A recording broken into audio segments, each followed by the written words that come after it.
Welcome to Southeast Queensland Skies. Today I'm going to go through this, the easy way to learn how to use your video astronomy camera and its software. Here is a checklist, and these are the 5 important things that you have to set. Simply output format and debayer, both of which you only do once when you first start the software.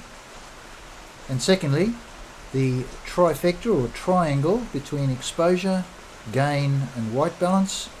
And the most important thing, which is the easy way to set exposure, gain and white balance, is using the histogram.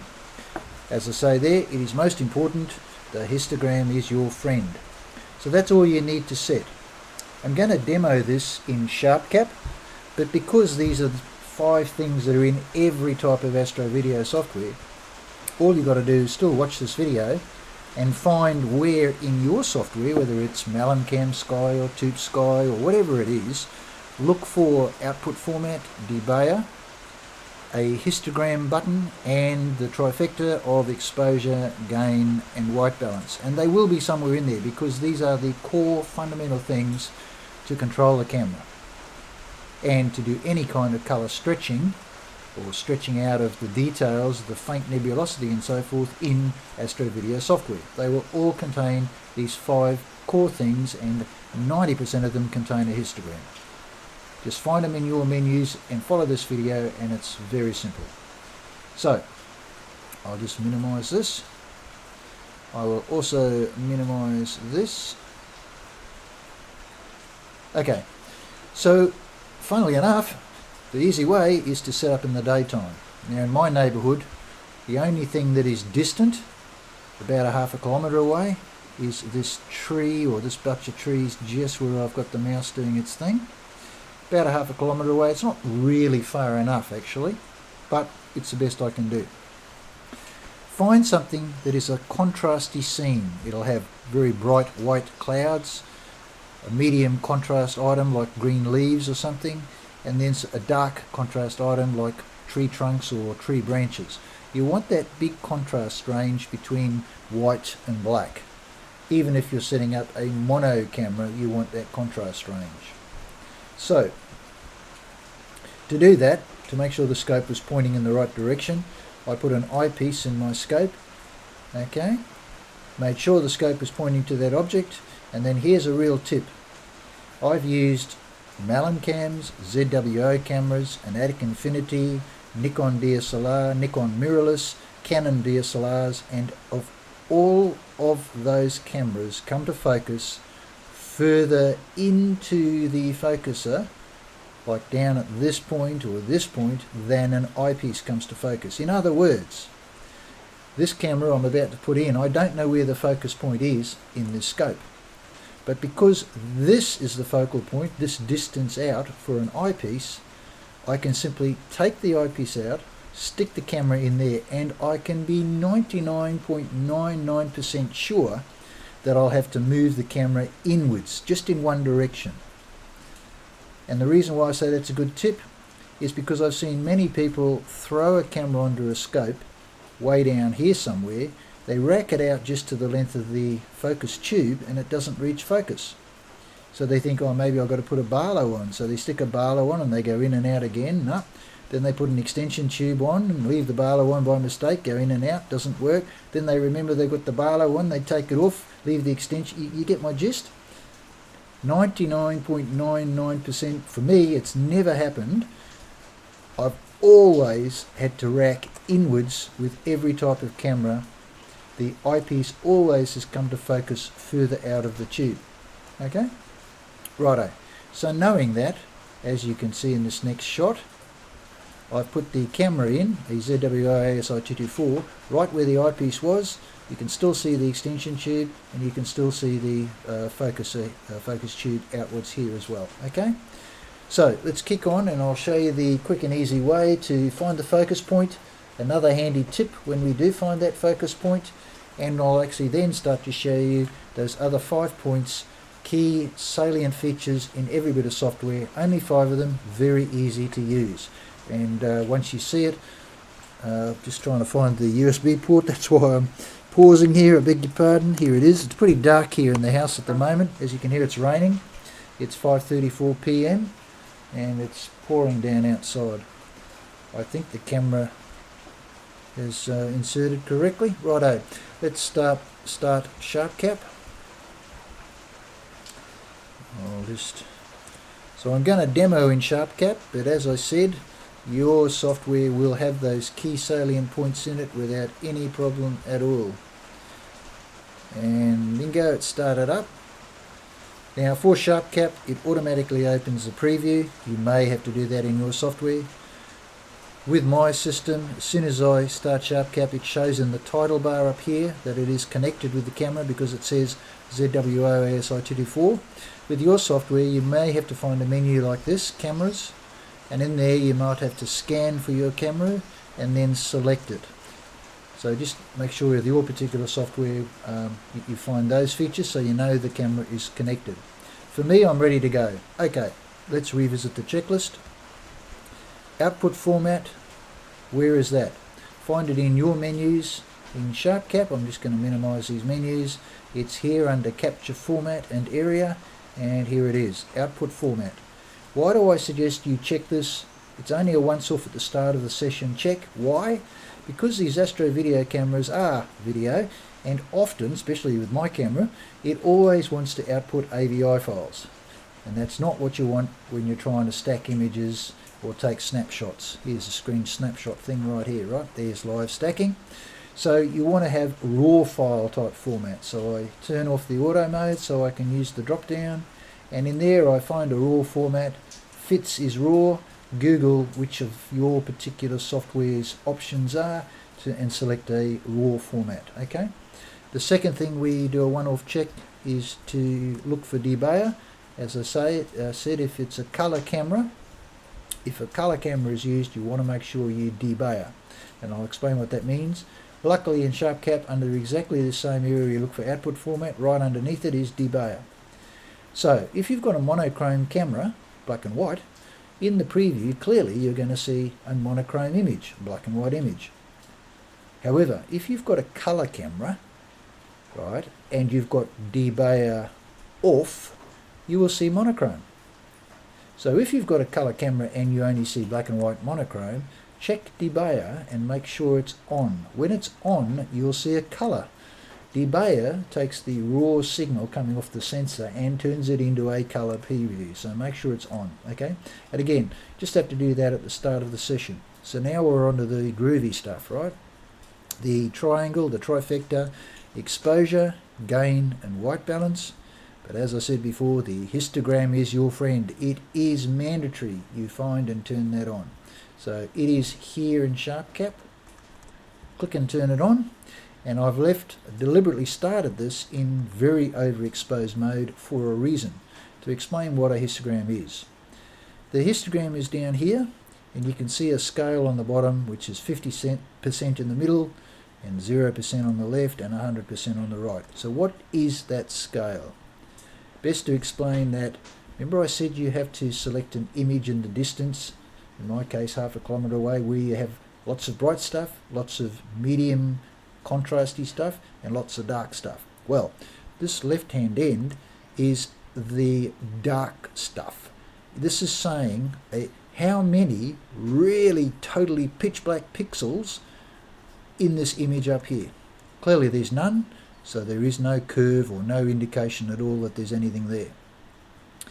50% is therefore the stuff in between, the sort of medium contrast, greys, dullish type stuff.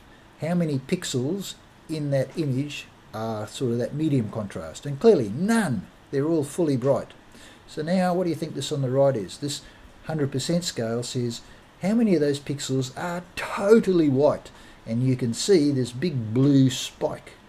So every single pixel that it's able to find in this preview is really overblown. So now you understand how it works. This is vertical scale is a count for the number of pixels that are in very dark areas of the image, the count of the pixels in this preview, the number that are sort of medium contrast, and the number that are extremely bright. Okay, so knowing that, We can now open up the trifecta, which is under camera controls, exposure and gain, and under image controls, the white balance. And you'll notice, we'll start with white balance just quickly. There is a red channel and a blue channel. Your software might have a red, blue and green channel. What on earth does that mean? The light that we see, when we see every colour through our colour eyes, we see the three primary colours of red, green and blue, and the combination of the amount of red, green and blue allows our brain to work out every single colour we can see under the rainbow, or every single colour that's visible. Okay, so that's what the red, green and blue channel is. But where is it in this histogram? I'll show you. Remember, we're totally overexposed. So this is used, this histogram where the peak is used for us to figure out gain and exposure. The first easy thing to look at is gain. What is gain? Gain, if you believe it or not, if you have a hi-fi system, many old hi-fis, the volume control was called gain. It's an amplifier, an electronic amplifier of sound. You turn it up, pump heaps of power into that volume control, and it goes up in volume. This is exactly what this is. This is gain, is an amplifier of light. So when you crank it right over to the right, as you can see it's set over to the right, it's amplifying heaps. So the best thing to do when you see it totally white like this is to bump it way over to the left, or not way over, just start decreasing it, see if you can get anything, and bingo, you can see these curves coming in on the histogram. Indeed, blue, green, white and red. The white is white light, the combination, and blue, green and red is the red, green and blue primary channels, controlled in this case by two sliders. So if I move red to the left, watch what happens to the red curve. See it moving? If I move blue to the left, watch what happens to the blue curve. If I move it to the right, and so on. Get it? Okay. So now we just go back to this gain and drop it even further. And now we're introduced to the second thing. We're fully left at this point. What does exposure do? Move it to the left. And the image gets darker and shifts the whole histogram to the left. If I move it to the right, the image gets brighter and shifts the whole histogram to the right. So there are two controls that control the darkness or lightness of this preview. Two controls, an exposure and a gain. Remember I said gain is an electronic amplifier? As you increase gain, the more you increase it, the more you get a thing called noise. And I can explain to you what noise is just by moving it, the exposure down very, very flat, almost to the left, and then bumping gain right up. Oh, here we go. You see this very speckledy appearance going on here? By the way, you can see raindrops going through that image every now and again. Apologies for the rain. There it is. I can't do much about it. But yes, you see this scintillating kind of pixely looking, I call it scintillation effect. That is noise through having the amplifier, the gain, too far to the right. Indeed, you can see it in this histogram as well. Where there is less noise, it's more smooth, and where you see noise, you see this jumping up and down effect here in the very bright stuff, and jumping up and down in the dark shady stuff. And that's exactly what we're seeing here, okay? So, find out for your camera through Googling or asking on forums what the best gain setting is for your camera for different exposures. Various people who use your camera will help you out or suggest ways to figure it out. But for now, we'll just crack on with the software. That's just the main thing. How do you use it easily? So I'm actually going to reduce gain a little bit so I can't see that horrible noise and get a decent curve. And I'm going to explain to you there at this point, how do we set in the dark exposure and gain? Well, what your aim is, you see the white curve peak right now is kind of a bit less than 10%. You want to get this peak, in my opinion, to at least 15 and preferably 20% of the way across. Some people say 10% is fine. I personally don't like 10% for the peak. I like at least 15 and preferably 20 for the peak. Work it out for yourself when you actually start doing it in the dark and see which you prefer. For this demo, I'm going to use my preference of at least 15 and maybe even 20. So you can get there, as you saw before, by either moving exposure to the right, I'll move exposure a bit to the right, or gain a bit to the right. How do you work out which you should move to the right? The answer is how high your gain is going. You can see here the number, 415. For me, I'm just going to say my camera works best for me around that 250 mark. So I'm just going to set that because I know it. Remember I said you should check on forums to work this out? So I'm just going to set it, that'll be 264. So that would be my setting in the dark. I can see the peak on the histogram is way down around 5%, and I'm going to therefore bump up exposure and try and get it to around that 15 or 20% mark. I'll go to 20%. There we go. Okay. Now that I'm there, the reason I can't see anything is because I'm not at focus point. Okay. So this is why if you put a camera on your scope in the dark for the very first time and you've never found focus, you have no idea what exposure to use, what gain to use, and you will find that it's extremely hard to find focus. But in the daytime, so easy. Watch this. Remember I said there's only one way to go, to rack in. So I rack inwards with the focuser, and here it comes. Boom. Look. Now, you're not going to get a good image because it's now 5:46 p.m, getting quite dark outside, and it is belting down with rain, as you can hear.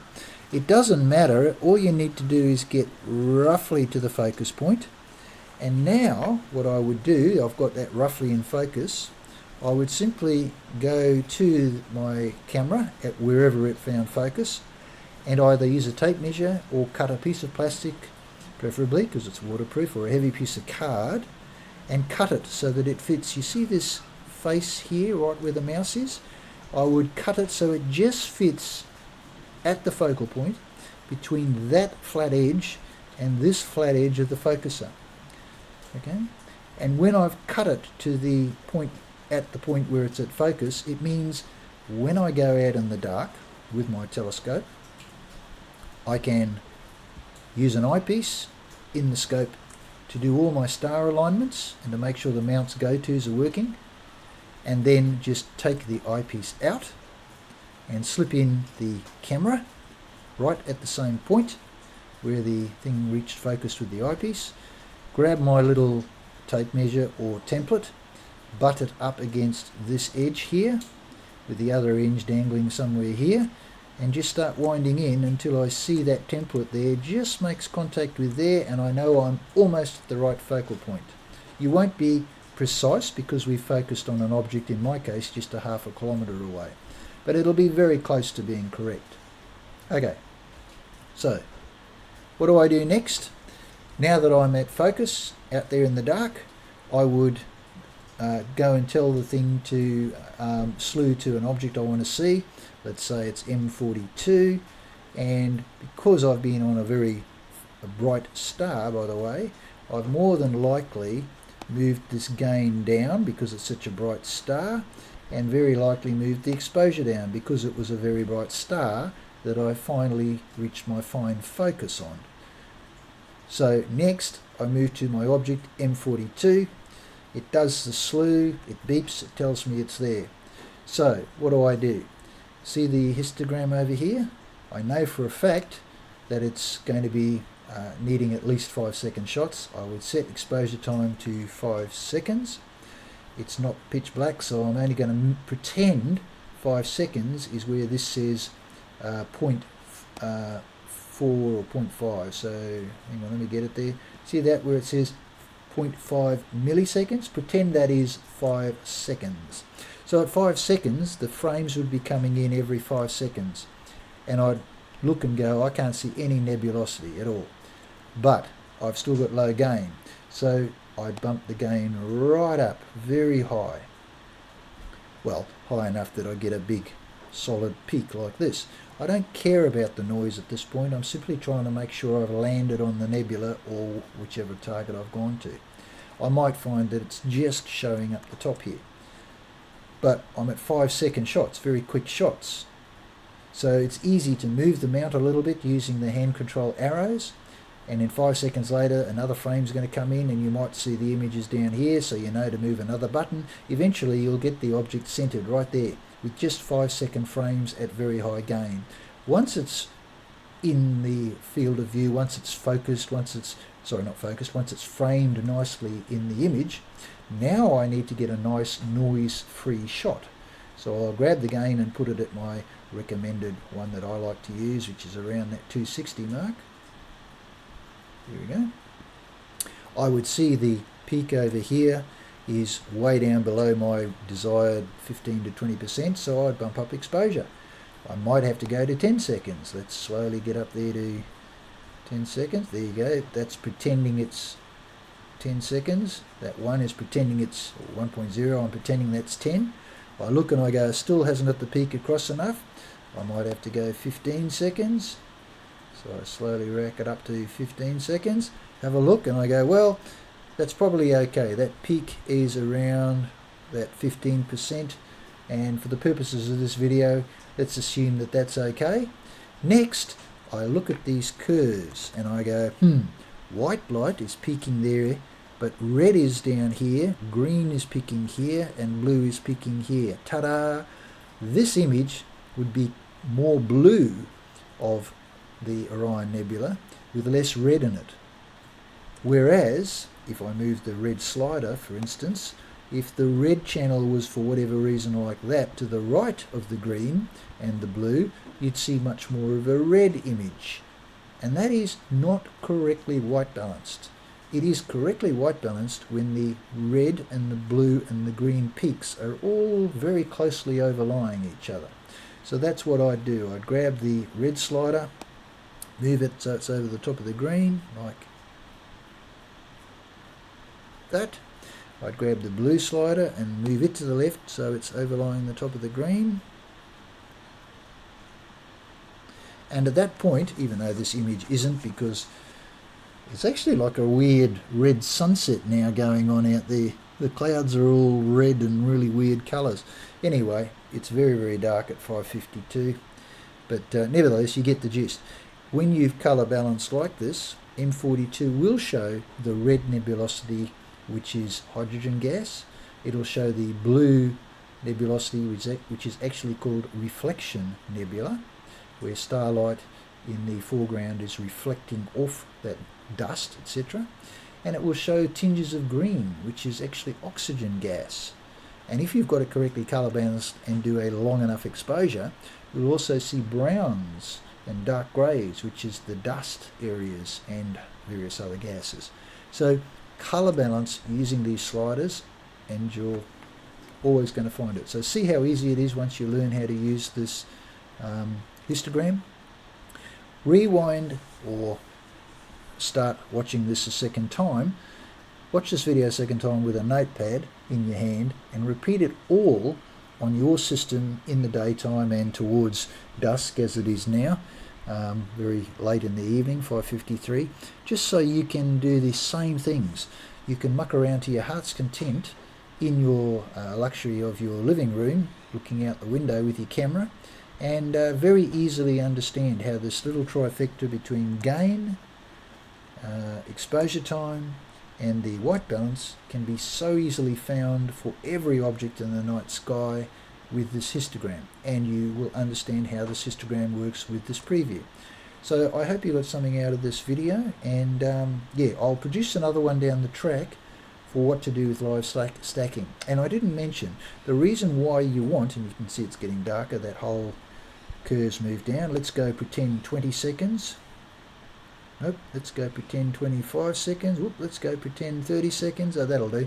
The reason you want this as a pretty bright image is when it's a pretty bright image with a histogram between 15 and 20%, you can start live stacking and it will produce a lovely image at the end of live stacking if you've got that peak around that 15 to 20%.